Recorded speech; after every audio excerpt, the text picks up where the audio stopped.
les témoignages de notre sœur, ça fait vraiment très mal. Ça fait vraiment très mal. Mais je pense que elle est arrivée là-bas. C'est parce qu'il y a beaucoup de choses qu'elle n'a pas su, mettre en œuvre. Alors pourquoi aujourd'hui beaucoup de relations échouent, des relations amoureuses échouent? D'abord, c'est les commencements. Hein? C'est le commencement. Je vais vraiment beaucoup m'étaler ou beaucoup me retarder un peu sur le début d'une relation. Tout commence là-bas. Si vous commencez mal, vous allez finir mal. Une relation amoureuse, c'est le début. Et sachez-le, une relation amoureuse, si votre mission, parce que tout dépend de ce que l'homme ou la femme veut. Aujourd'hui, on ne peut pas donner totalement la faute à l'homme, on ne peut pas donner totalement la faute à la femme. Mais s'il faut pencher la balance, mes frères, j'aimerais vraiment être honnête envers vous. Aujourd'hui, en tant que l'homme de Dieu, par rapport à tout ce que nous voyons, je dirais les hommes sont responsables à 65%, les femmes sont responsables à 45%.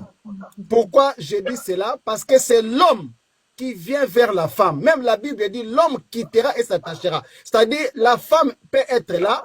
Si la femme n'ouvre pas la bouche pour dire que peux-tu m'épouser, la femme ne le dira jamais. C'est l'homme qui vient vers la femme. C'est l'homme qui dit à la femme que je vais te marier. C'est pourquoi je donne d'abord la responsabilité à 65% aux hommes.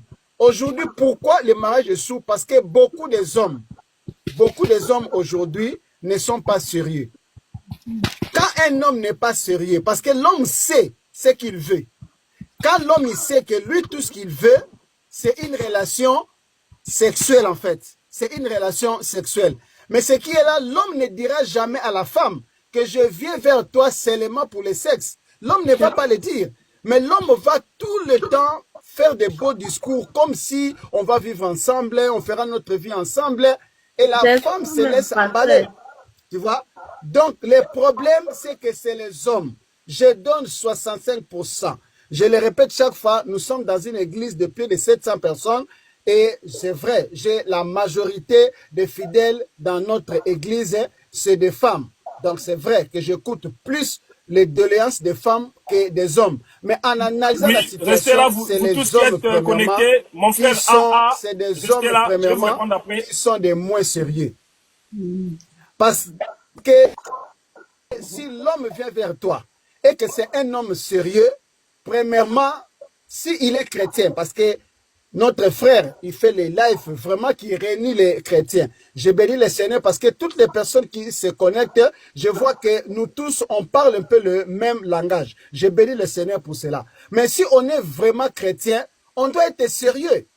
On doit être sérieux. Si tu vas vers une femme, tout simplement pour jouer avec la femme, je préfère ne pas aller vers la femme.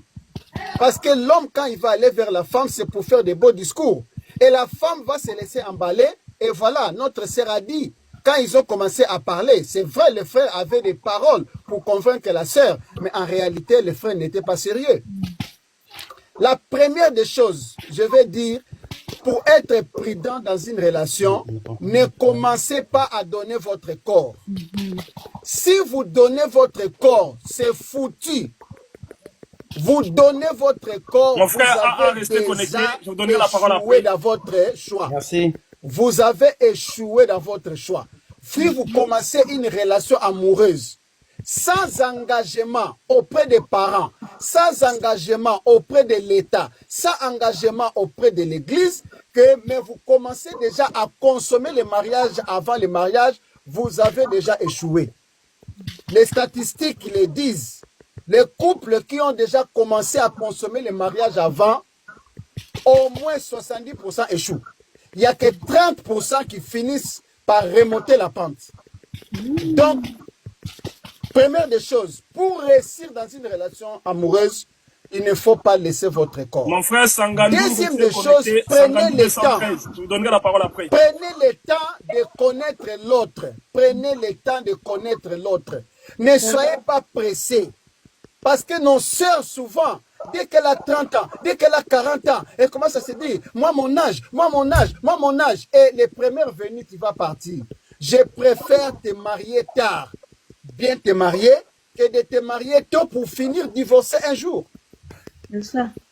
Prenez le temps de connaître l'autre. Première, ne donnez pas votre corps. Deuxièmement, prenez le temps de connaître l'autre. Troisième des choses, nous sommes les enfants de Dieu.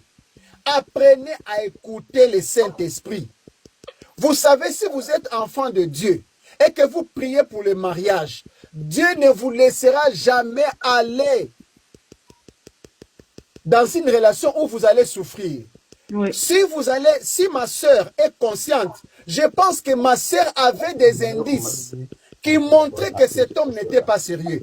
Ma soeur avait des indices qui montraient qu'avec cet homme, j'ai des doutes.